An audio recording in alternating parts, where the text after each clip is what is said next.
Welcome, Calculus AB. This is lesson 2.1, more limits, continuity, and the intermediate value theorem. Let's begin. So first I want to talk about indeterminate forms.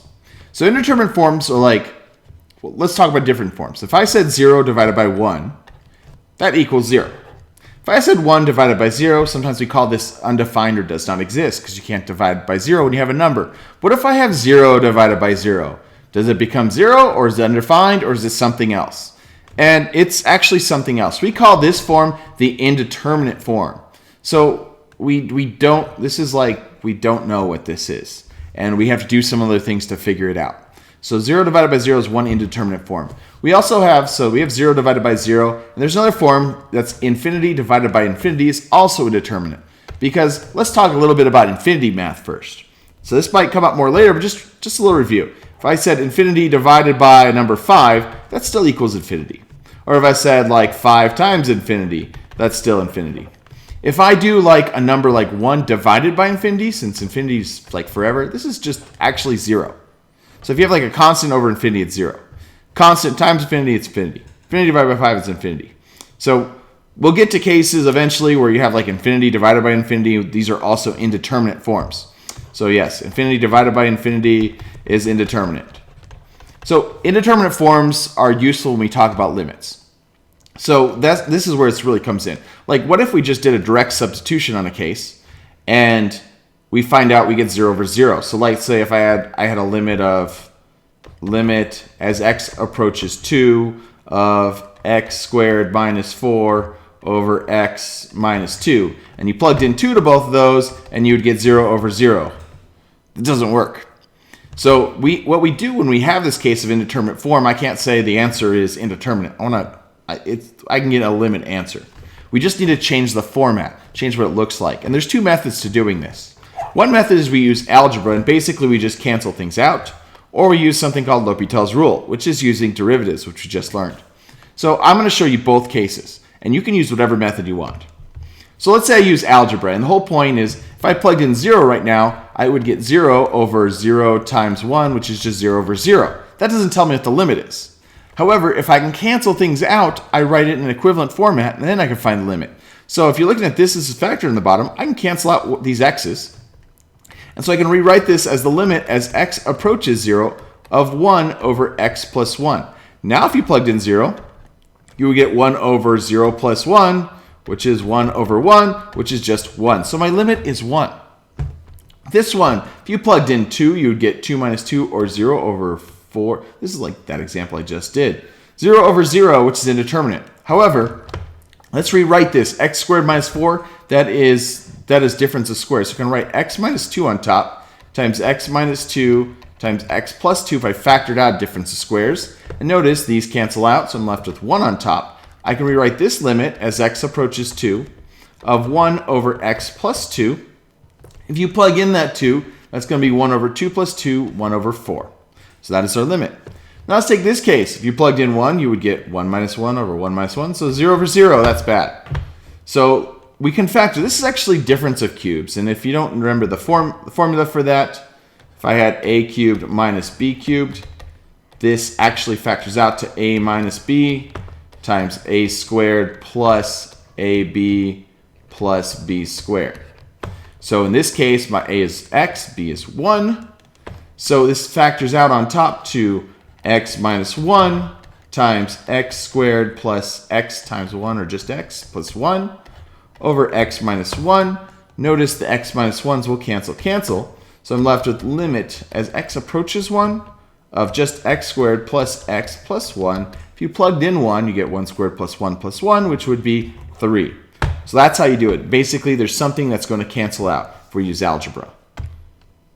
Now, another method is called L'Hopital's rule. Usually, sometimes you learn this later in calculus, but since we just learned derivatives, we can start getting to L'Hopital's rule. We'll come back to this later in the year. So what it says is if you do a limit and you get an indeterminate form like 0 over 0, or we'll talk about infinities over infinities later, but your indeterminate form, then the limit, that limit of, and this is when you're like dividing two things, right? You basically have a fraction, like those last problems. Then the limit of those functions is basically the limit of the derivative of those functions. So to say this easily, when you have an indeterminate form, derive the top and the bottom. So you're just deriving the top and derive the bottom. And then we're going to check it again. So let's show you what that looks like in those last problems. So let's say I did this one. I'm going to rewrite this in a different format. So I'm just going to distribute this x on the bottom. So it's x over x squared plus x. And these are the same problems last time, so it's indeterminate form. What I'm going to do is I'm going to derive the top. Well, the derivative of x is just 1. The derivative of the bottom is 2x plus 1. So I'm going to do that limit again as x approaches 0. And you're going to get 1 over 2 times 0 plus 1, which is 1 over 1, which is 1. Same thing we got last time. Try this one. Again, I'm going to derive the top. That's going to be 1. And derive the bottom. That's 2x. So limit as x approaches 2, and you plugged in 2, you get 1 over 2 times 2, which is 1 over 4. The same thing you got last time. This one, same thing. So derive the top, you're going to get 3x squared. Derive the bottom, you're going to get 1. So if you plug in limit as x equals 1, you're going to get 3 times 1 squared over 1, which is 3. Again, if I go back 2 slides, it is the same values. So either way works. Sometimes like algebra factoring is good. Sometimes L'Hopital's rule is faster for you, whatever works. Discussing continuity. So a little bit about continuity. If we talk, I want to know, is this function continuous everywhere? So it's a piecewise function. The idea is that you're graphing this first, but notice here, use this function when x is not equal to 3, and then this when it is equal to 3. So in these cases, what this actually looks like, it looks like a line if we were to graph this.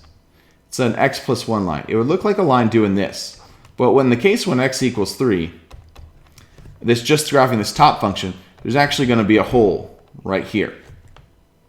And this bottom piecewise function says, hey, when x equals 5, or when x equals 3, put a 5 there. Now, to figure out if this is continuous, I want to figure out if this 5 plugs in this hole right here. So that's going to work if this function's limit approaches 5.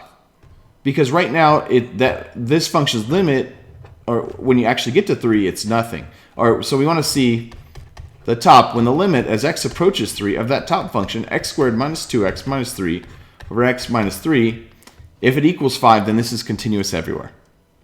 So let's figure this out. Well, if you plugged in 3, you'd get, like right now, you would just get 3 squared. You'd get 9 minus 2 times 3 is 6 minus 3 over 3 minus 3, which is 0 over 0. Uh-oh. So we can use L'Hopital's rule. Let's just use L'Hopital's rule. Or if you want to factor, that's fine too. So the derivative of the top would be 2x minus 2, and the bottom is 1.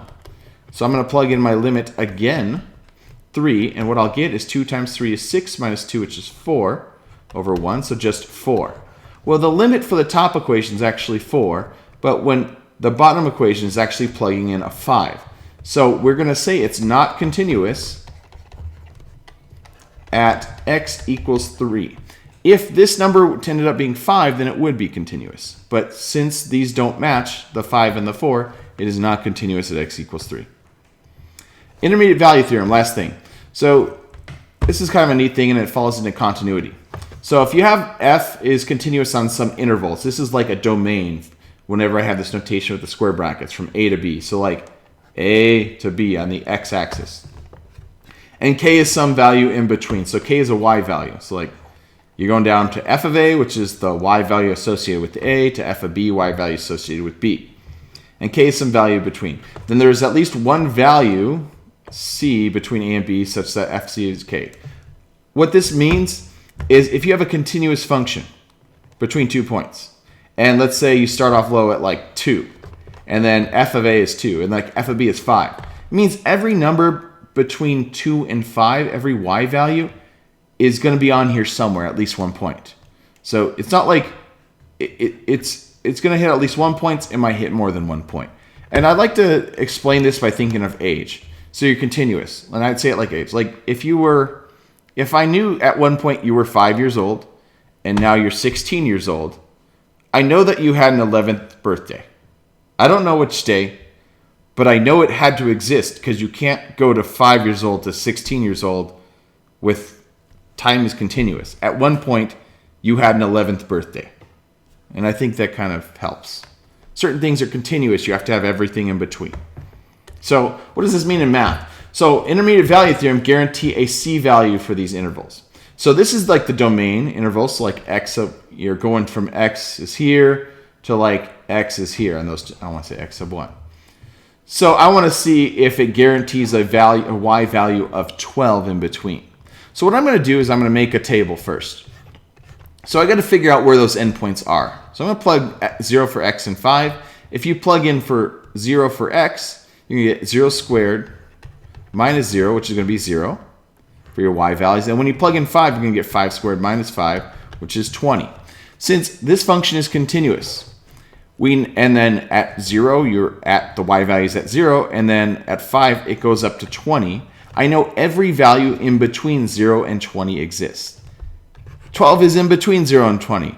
So yes, IVT guarantees that 12 is going to be somewhere. I don't care where. Now, let's go to G. I'm going to do the same thing. So I'm going to pick 0 to 3. If you plug in 0 to this function, you're going to get negative 4 over negative 2, which is positive 2. And if you plug in 3, you're going to get 3 squared minus 4. So 9, so it'll be 5 over 1, which is 5. So it goes from 2 to 5. Is 4 between 2 and 5? Yes. So IVT does guarantee, you say, right? Oh, wait. No, it does not. There's another part to this. F has to be continuous. This function, because you're dividing by x minus 2, is not continuous at x equals 2. 2 is between 0 and 3. So no, because it's not continuous. So because g of x is not continuous at x equals 2, something like that. So you can't, like, yeah, I know 4 is between 2 and 5, and 4 might exist somewhere, but we can't guarantee that it exists because it's not a continuous function. All right, that's it.